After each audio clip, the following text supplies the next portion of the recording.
Good morning, baseball fans. Welcome back to the channel. Today we're going to be going over the May 22nd baseball games Saturday. 15 of them in the books. Yeah, not too much news to go over before we jump into it, so I'll probably just do that. But before we do, scroll down there, smash that like button, subscribe to the channel. Trying to hit 100 subscribers within a couple weeks, hopefully. Power rankings coming out later today, so be on the looks for that. Otherwise, let's just jump into it. Like I said, we have 15 games and a lot of them to go through. First game, we have the Yankees 7, White Sox 0. So that's 2 games now for the Yankees over the White Sox. It's a big deal because White Sox had been back-to-back winners in the power rankings, but it might be time to consider that over. For the Yankees, we had Ford hit his 3rd home run of the season. White Sox clearly hit none, and Garrett Cole was on the mound for the Yankees in this one. And if you give him 7 runs, you're more than likely going to win the game. He went 7 innings pitched, 7 Ks, no earned runs, and Dylan Cease on the other side, 4.1, 5 earned runs, 6 Ks. The Yankees are definitely super hot right now and probably back up to the potential they were expected to be early in the season. The struggles seem to be in the past, and April and May has been a very good month for them. Overall, they got out to this lead and didn't look back too much. Moving along, Rockies 7, Diamondbacks 6, so that's back-to-back wins against the Diamondbacks for the Rockies, and they were in a tight game. They were up 3-0, and then Diamondbacks put up 3 in the top of the 6th and tied it up. However, the Rockies came back on the bottom and put up 4 themselves, and then Diamondbacks were only able to put up 3 more and come within 1, but that's the closest they got. Escobar up to 12 home runs for the Diamondbacks. And then on the other side, Blackman hit his 3rd home run of the season. He seems to be relatively quiet so far this season, especially in the home run department. Used to him kind of hitting lots of home runs and at least being a threat. Batting .246, Blackman's maybe starting to heat up, but at the very least, we might not see the Rockies at the bottom of the power rankings tonight. Santazella goes 5, 2 earned runs, 3 Ks, and Bumgarner gets his 4th loss of the season with a 5 earned run performance, 6 innings pitched, and 2 Ks. And yeah, this is just a battle of the basement in the National League West, so not going too much into it. Moving on to the next game, Washington 12, Orioles 9. This gives Washington back-to-back wins against the Orioles. So far, every team's won both games. And Baltimore was out to a huge lead here, 5-0 at the top of the first. And you would think that it might be able to hold, but I guess when you're dealing with the Orioles and the bullpen and their pitching and overall, no lead is safe with them. Looking at the top of the lineup here on the Washington side, Treya, Soto, all of them, Zimmerman, all had multi-hit night. Home run coming from Josh Harrison, his 4th of the season. Zimmerman hits his 5th of the season. And for the Orioles, Mountcastle hits his 4th, and Santander hits his 3rd. So we have a couple of the younger guys for the Orioles starting to get the long ball going, but they're still relatively low comparative. Mountcastle had a 4 RBI night. Santander had a 3-hit night, but it's not enough. Harrison, on the other side, his home run was a grand slam, so that's a big, important deal. John Lester for the Nationals gets the no decision, 4 innings pitched, 6 earned runs, 4 Ks. So he had that okay start when he first came back to pitching, and now his ERA is up to 5.33. It's hard to say. I haven't watched him too closely if he's just poor performance. Brad Hand comes in 6th day of the season. On the other side, Zimmerman went 3 5 earned runs. And ever since that really first game, Zimmerman's come back down to earth quite a bit. Yeah, and moving along here, we got Rangers 8, Astros 4. And again, they've won both games so far this series, so kind of interesting there. The Astros rode to a 3-0 lead, and I thought, okay, the Astros are going to really bounce back from that loss yesterday, but it wasn't the case. The Rangers kept it close. They put out 2 in the bottom of the 3rd. And the Astros added another, and the Rangers added another, so they're still down by 1. And then the 7th inning rolls along, and the Rangers put up a 5 spot, which is more than enough to clear the way for the rest of the way. For the Astros, McCormick hits his 3rd home run of the season. Garcia has a 2 home run night, and he's up to 14, would put him in a tie with Ohtani. But we're going to get to it later. That's no longer the league lead. Lance McCullers goes 5, 3 earned runs, 7 Ks. Still doing pretty good. Not quite the quality start of 6 innings pitched, but gets a lot there. And then Scrub comes in. He's the one that blows the save in this situation. Lyles goes 6, 4 earned runs, and then no decision. And the bullpen picks up the win for the Rangers. The Rangers are continuing to kind of just like be a tough opponent for whoever comes in. They're not necessarily having the best record in the world, but don't expect to really be sweeping the Rangers anytime soon if your opponent coming in.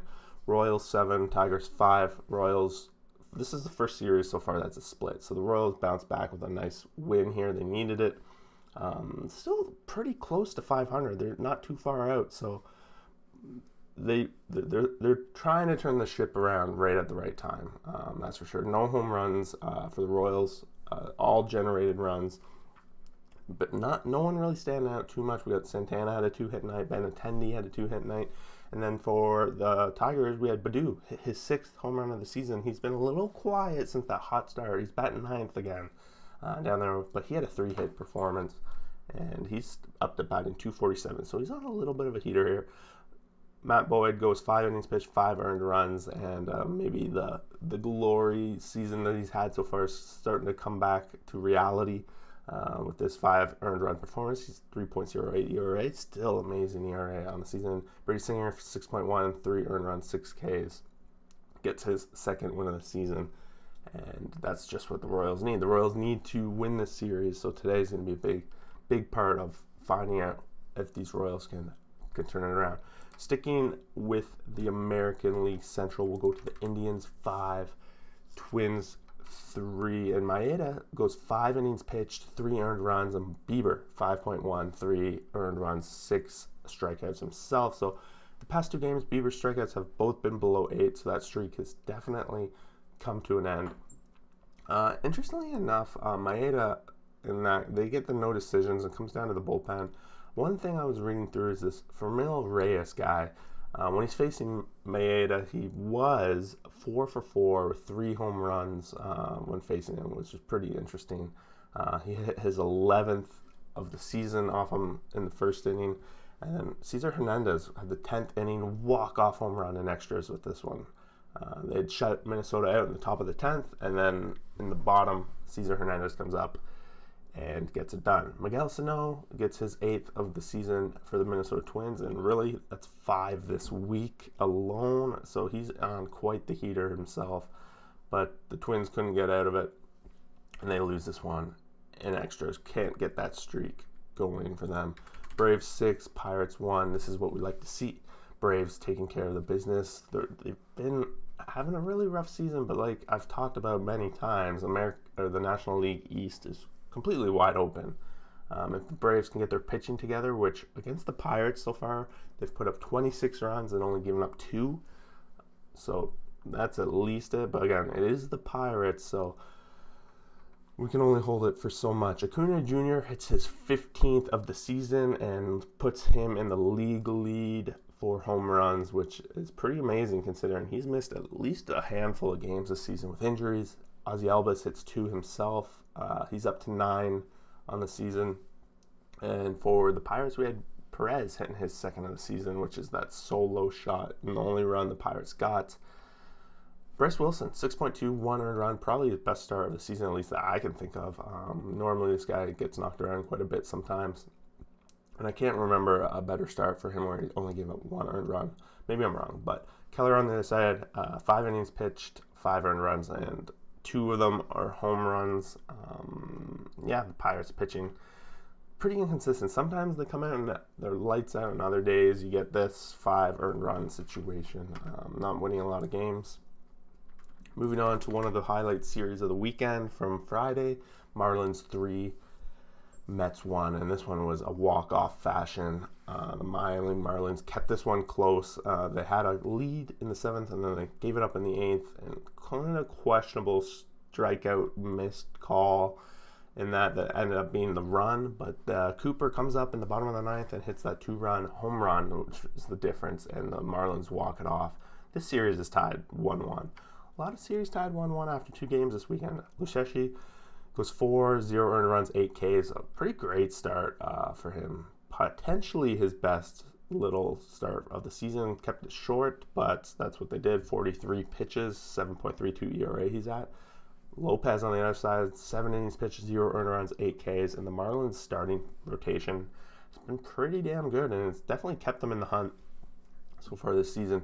They have a chance to win this rubber match and pull within maybe 1.5 games of the Mets for the league lead. That'll be interesting to watch. Brewers 4, Reds 3, and this one was back and forth all day.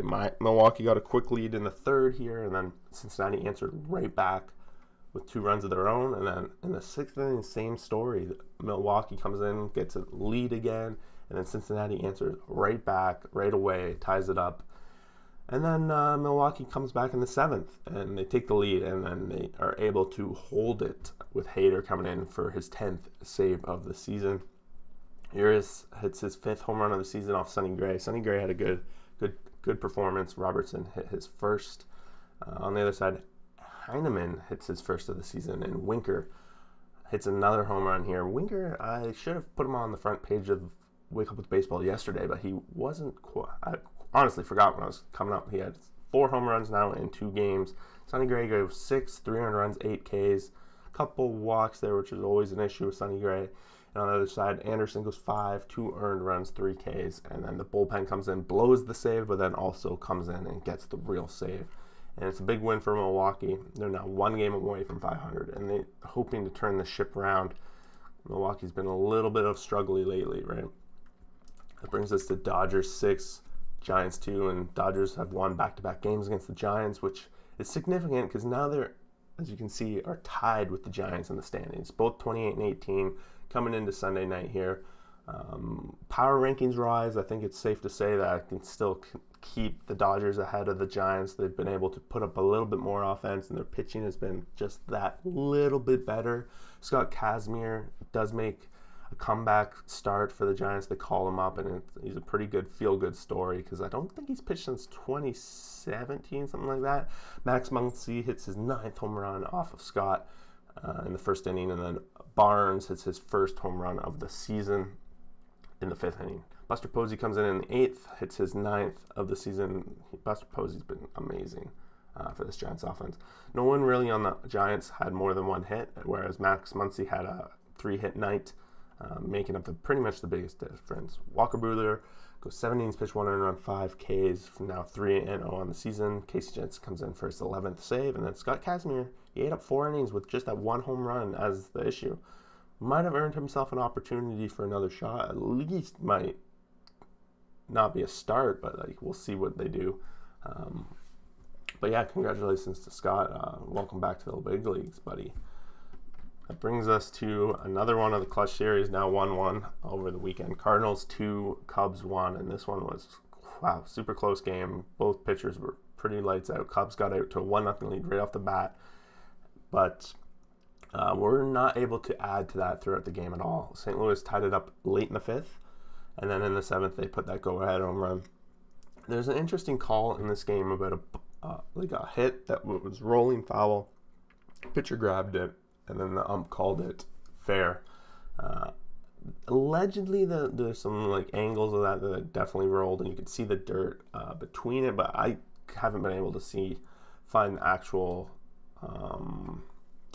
replay that shows that. Molina hits his 7th of the season in the 7th inning, and it's off of Zole, and that's what ends up being the difference. Zole goes 7 innings pitched, 2 and runs, 6 Ks, and one of them being that home run. Zole has been quietly pretty decent for the Cubs this year, even though 4.3 ERA. He's been eating up some innings. He's been putting them in positions to win, especially like today. Mike Mikolas, 4 innings pitched, 1 earned run, 3 Ks. He still seems to be working his way back into the rotation. He only went 59 pitches himself. And then Alex Reyes comes in for his 14th save of the season. I think that ties him for the league lead now at that number. Red Sox 4, Phillies 3, and the Red Sox holding on this one. And their bullpen has proven time and time again throughout the season to be able to hold down these tight leads.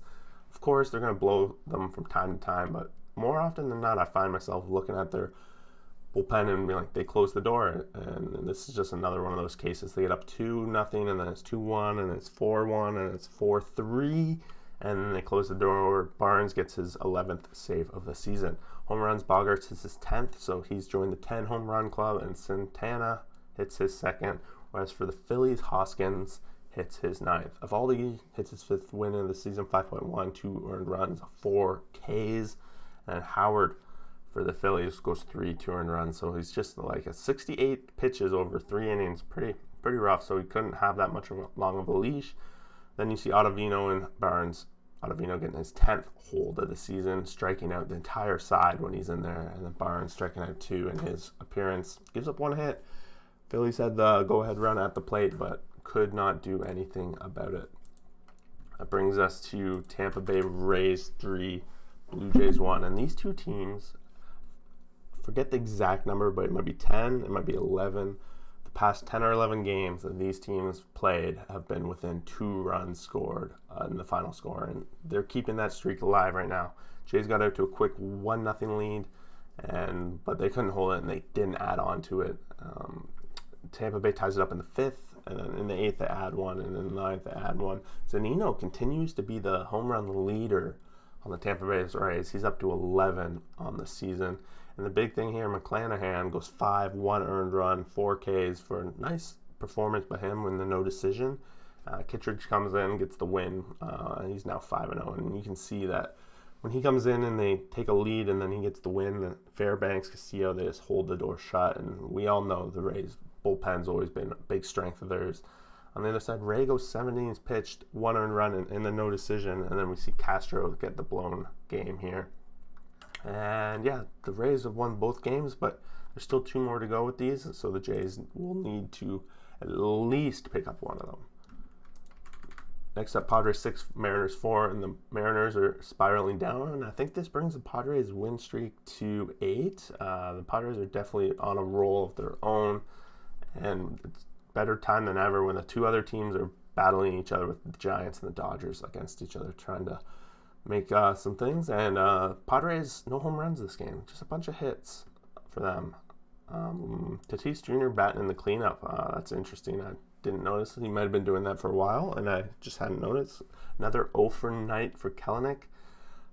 Curious how long they're going to keep that going for that. So Haniger hits his 13th of the season. He's been the biggest highlight of the Mariners by far this season. And I think the law of averages is starting to catch up with the Mariners. As you can see, like their batting averages. Haniger's batting .257. He's the best on the team. It's not going to be enough to keep winning games consistently.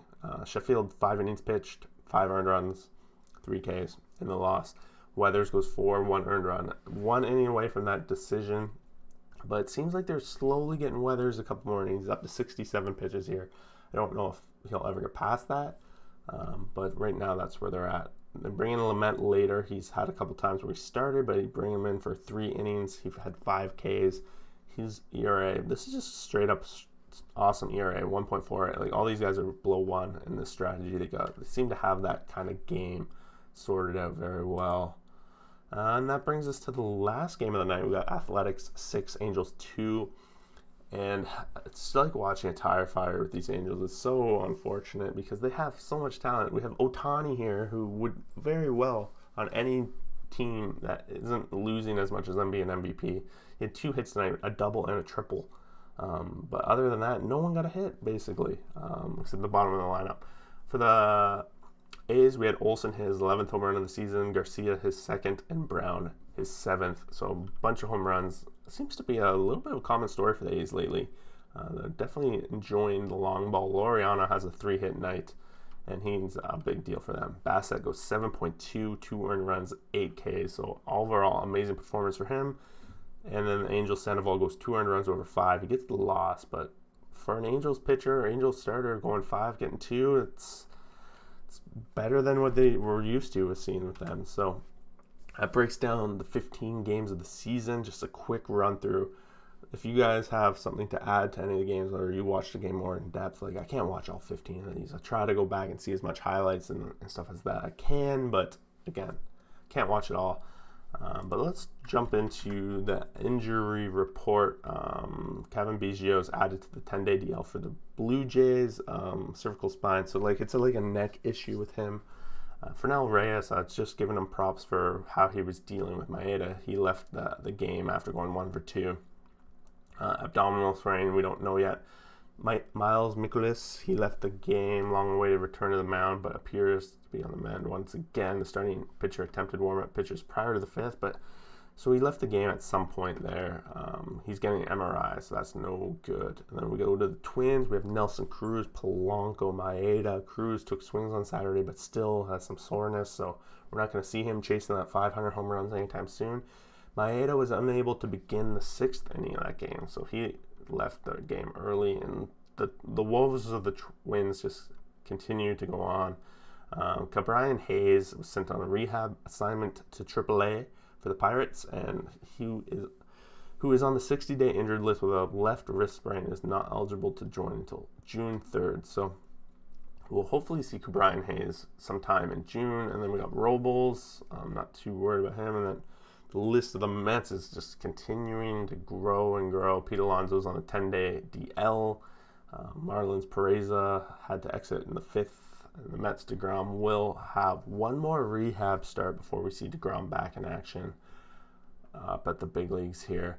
Rangers Arihara, he's going to undergo right shoulder surgery.